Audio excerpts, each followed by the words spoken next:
ikustaldeak. Datu horien arabera, EAJak, EH Bilduk eta PSek 5 diputatu lortuko lituzkete Bizkaian, Gipuzkoan eta Araban. Inkestaren egileen arabera, zer leku horietako batzuk jokoan daude oraindik, lurralde batzuetako azken ordezkaria boto gutxien aldearekin erabakiko delako.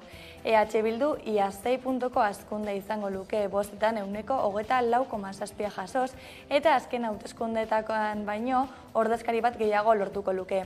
EAJak bosten 28% eskuratuko luke inkestaren arabera, baina 2019ko hauteskundeekin alderatuta diputatu bat eta 4 puntuko babesa galduko lituzke. PSek 23,1ko babesarekin diputatu bat gehiago izango luke, sumarrek aldiz diputatu bakarra aterako luke 3 lurralde horien osotasunean. Galdeketen arabera, PPek emaitzak hobetuko ditu eta boto emailen 10,3 egingo luke haien alde eta diputatu 2 lortuko lituzke Madrilen. Nafarroan aldiz, PSNek eta PPek 2 diputatu eta UPN kongresutik kanpo gelituko litzateke. EH Bilduk mantendu egingo luke azken hauteskundeetan izandako ordezkaria.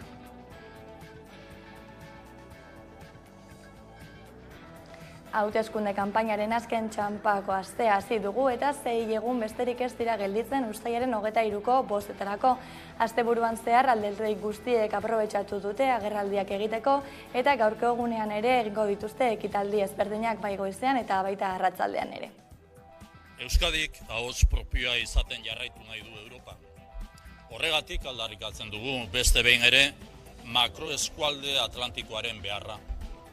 Ez dugu jokoz kanpo geratu nahi, eta gauzak aldatu ezean, jokoz kanpo geratzeko arriskua handia dugu.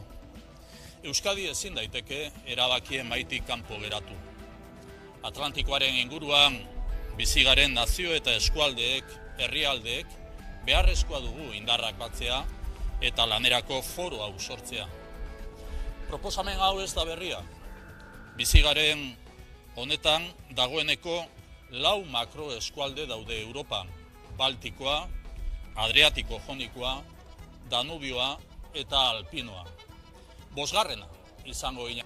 EH Bildu beti izan gara, egon gara eta egon gara langile klaseren alde. Beti, kalean eta erakundetan, lan eskubideak defendatzeaz eta hobetzeaz arduratu gara eta arduratuko gara. Hala egin dugu Madriden. Madriden ere, adibidez, lan ikuskaritza, enplegu erregulazio espedienten gaineko lan kontrola berrez. 25 urte bete dira Espainiako Auzitegi Nazionalak egin egunkaria itxi zuela. 11 urte geroago Auzitegi Gorenak ebatzi zuen legez kanpokoa izan zela, baina itxiera hark espetxe zigor luzeak ekarri zizkien zenbait kideri. Egin auziarekin lotutako azken presoa, Josean Etxeberria, 2018ko urtarrilan gelditu zen libre, egunkariaren aurkako operazioa ebatzi eta 20 urtera.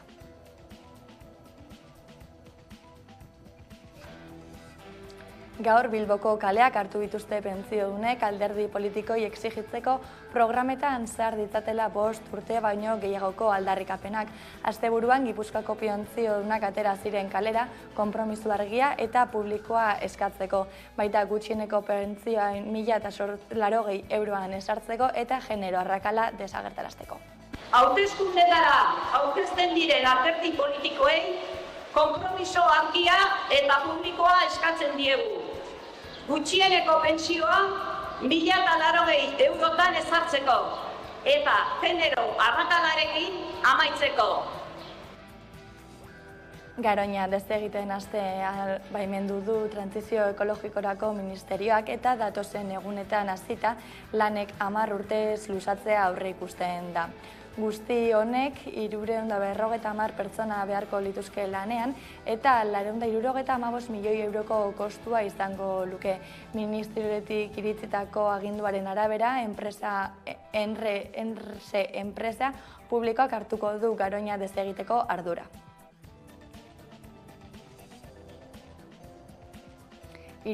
Garren Bastandarren biltzarra ospatu da, Iasko hutsegitearen ondotik belaunaldi berri bat agertu da euskal kulturaren erreferentziasko hitzordua zaintzeko.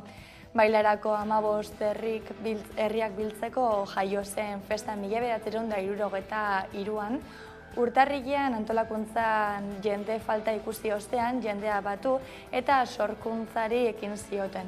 Auzolana eta euskara ardatz dituen altzorra zaindu eta euren ukitua ematea nahi izan diote eta ohiko moldeari eutziz antolatu dute. Herrietako orgen desfilea eta bazkaria izan dira beste behin ekitaldi nagusi. Kaixo, eguerdion, uztailaren 23ko Espainiako Gorteetarako hauteskundeen inguruko inkesta kaleratu du EITB Focus taldeak. Datu horien arabera, EAJak, EH Bilduk eta PSEek 5 diputatu lortuko lituzkete Bizkaian, Gipuzkoan eta Araban.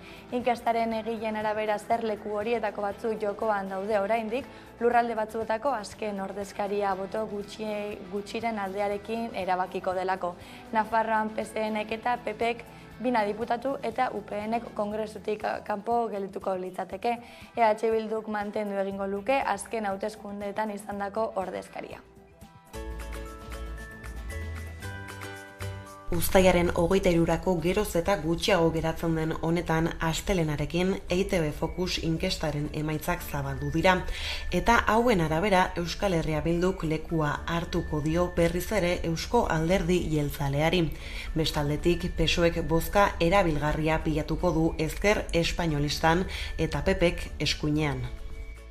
Alegia, galdeketak emaitza onak aurre ikusten ditu Euskal Herria Bildu, PSOE eta PPrentzat, EAJaren jaitsiera berresten du eta Sumar eta UPNren kamusada aurre ikusten du. Gauzak horrela inkestak 7 eserleku aurre ikusten ditu PSOErentzat eta 6 Euskal Herria Bildurentzat. Oizkanpoko 3. lekuan geratuko litzateke EAJ, 5 hautetxirekin. PPek 4 lortuko lituzke, UPNek Nafarroan dituen 2 xurgatzeari esker. Eta Euskal diputatuen blokea Sumarren diputatu bakarrarekin osatuko litzateke, hau da Lander Martinezekin Bizkaitik. Lurraldeka, Bizkaian, Euskal Herria Bilduk akta bat irabaziko luke EAJaren kaltetan, ala PSEek Euskal Herria Bilduk eta EAJak 2 batuko lituzkete, PPek bat eta Sumarrek beste bat. Gipuzkoako 6ak galdeketaren arabera Euskal Herria Bilduren bozkatuena izango litzatekenaren PSeren eta EAJaren artean banatuko lirateke 2 akta bakoitzak. Aldiz, Nafarroako 5etan aldaketa nabarmenak daude 2019arekin alderatuta. Izan ere, eskuin espainolistak izan ohi dituen 2 diputatuak batzuetan 3 PPrentzat dira orain UPN ordezkaririk gabe utzita. Horrela Euskal Herria Bilduk irmo eutxiko lioke bel postuetaren eserlekuari eta Unidas Podemosek zuena galduko luke Sumarrek. PSenek 2 akta eramango lituzke eta indar bozkatuena bezala agertzen da, baina batez ere eskuinaren duela 4